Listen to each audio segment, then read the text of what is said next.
अयोध्या के राम मंदिर को चलाने के काम राम नंदी संप्रदाय करेगा, जो वैष्णवों को सबसे बड़ा संप्रदाय है और बैरागियों के 4 प्राचीन संप्रदायों में एक है। इस संप्रदाय के लोग खुद को भगवान के बेटे लव और कुश का वंशज भी मानते हैं। ये संप्रदाय राम की भक्ति कराता है।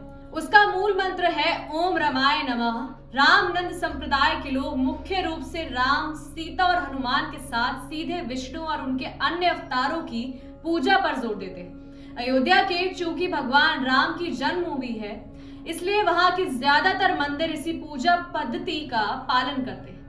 रामनंदी संप्रदाय का गठन उस समय हुआ जब उन्होंने बिखरते और नीचे गिरते हुए समाज को मजबूत बनाने की भावना से भक्ति मार्ग में जाति पाति के भेद को व्यर्थ बताया। रामानंद संप्रदाय की स्थापना जगत गुरु रामानंदाचार्य ने की थी। रामानंदाचार्य को उत्तर भारत में भक्ति का प्रचार करने का श्रेय दिया जाता था। उन्होंने क्षत्रिय रूप में वैष्णव बैरागी संप्रदाय की स्थापना की, जिससे रामनंदी संप्रदाय के नाम से भी जाना जाता है। रामानंद संप्रदाय को भारत के सबसे बड़े वैष्णवी मत के रूप में माना जाता है। इसकी वर्तमान में 36 उपशाखाएं हैं। इस मत को संत बैरागी भक्त संत के नाम से भी जाना जाता है। तीर्थ यात्रा करने के बाद जब रामानंद घर आए, गुरु मठ पहुंचे तो उनके गुरु भाइयों ने उनके साथ भोजन करने में आपत्ति की। उनका अनुमान था कि रामानंद ने तीर्थाटन में जरूर खान पान संबंधी छुआछूत के बारे में नहीं सोचा होगा। इसके बाद रामानंद ने अपने शिष्यों से एक नया संप्रदाय चलाने की सलाह ली, जिसपे जात पात, धार्मिक क्रियालापों को और आध्यात्मिक गतिविधियों में आड़े नहीं आए। यहीं से रामानंद संप्रदाय का जन्म हुआ। स्वामी जगत गुरु श्री रामानंदाचार्य जी मध्यकालीन भक्ति आंदोलन के महान संत थे। उन्होंने राम भक्ति की धारा को समाज के प्रत्येक वर्ग तक पहुंचाया। वो पहले ऐसे आचार्य हुए जिन्होंने उत्तर भारत में भक्ति का प्रचार किया। वो 15वीं सदी के धार्मिक और समाज सुधारक थे। रामनंदी विष्णु के अवतार राम को एकमात्र सच्चे भगवान के रूप में पूजते हैं। हालांकि रामानंद की किसी संप्रदाय को स्थापित करने की कोई विशेष इच्छा नहीं थी, फिर भी वो बड़ी संख्या में संप्रदाय के अनुयायियों को प्रेरित करते रहे, जिनमें वो सन्यासी भी शामिल थे, जिनके पास कई उत्तर भारतीय मठ हैं। यानी उत्तर भारत में भक्ति का प्रचार करने का श्रेय स्वामी रामानंदाचार्य जी को जाता है। उन्होंने वैष्णव बैरागी संप्रदाय की स्थापना की, जिसे रामनंदी संप्रदाय के नाम से भी जाना जाता है।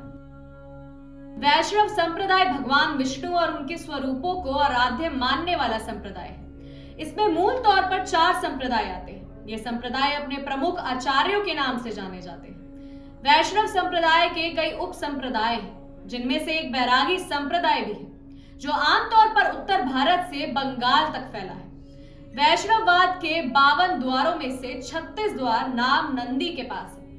इस संप्रदाय को बैरागी संप्रदाय, रामावत संप्रदाय और श्री संप्रदाय भी कहते हैं। सवाल, क्या धार्मिक अखाड़े भी इनसे संबंधित हैं?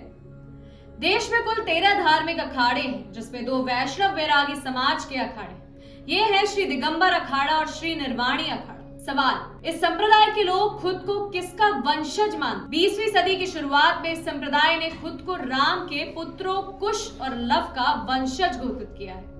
वो खुद को इन्हीं की संतान मानते हैं। रामानंदी संप्रदाय आज भारत और गंगा के मैदान के आसपास और नेपाल में सबसे बड़े और सबसे समतावादी हिंदू संप्रदायों में से एक है। सवाल, ये क्यों कहा जाता है कि रामनंदी संप्रदाय की प्रवर्तक सीता है? कहा जाता है कि रामनंदी परंपरा की प्रवर्तक सीता है। उन्होंने सबसे पहले हनुमान को शिक्षा दी, जिससे संसार में इस रहस्य का रहस्योद्घाटन हुआ।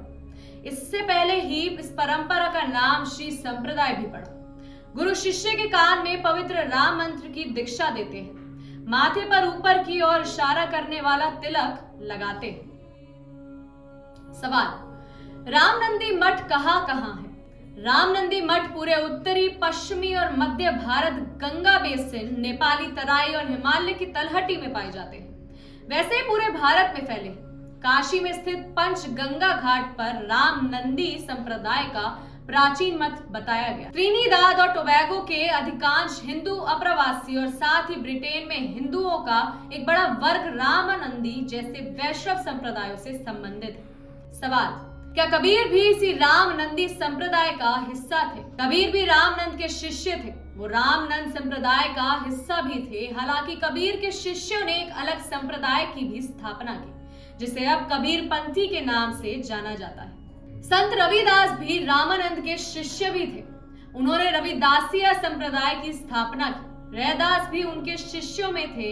इसके अलावा रामानंद संप्रदाय के प्रमुख शिष्यों में अनंतानंद, भावानंद, पीपा, सेन नाई, धन्ना, नाभादास, नरहरियानंद, सुखानंद, सुरसरी और पद्मावती शामिल। स्वामी रामानंद ऐसे महान संत थे जिसकी छाया तले सगुण और निर्गुण दोनों तरह के संत उपासक विश्राम पाते थे। सवाल, क्या ये सही है कि रामानंद ने जब संप्रदाय बनाया तो इसमें उनके साथ किसी भी जाति और धर्म के लोग आ सकते थे? हाँ, ये सही है। रामानंद ने उदार भक्ति के मार्ग की बात की। उनके शिष्यों में ब्राह्मण, क्षत्रिय, वैश्य, शूद्र और स्त्रियां भी थी। भक्ति का द्वार सभी के लिए खुला था। उन्होंने वैरागी संप्रदाय की स्थापना इसी कारण की। इसमें उन्होंने हिंदू और मुसलमानों दोनों का साथ लिया। इसी वजह से उनके साथ कबीर भी थे और तुलसीदास भी थे। अभी के लिए बस इतना ही। ऐसी धर्म से जुड़ी हुई जानकारियों के लिए बने रहिए हमारे साथ और देखते रहिए जीवन 24 का डिजिटल प्लेटफॉर्म।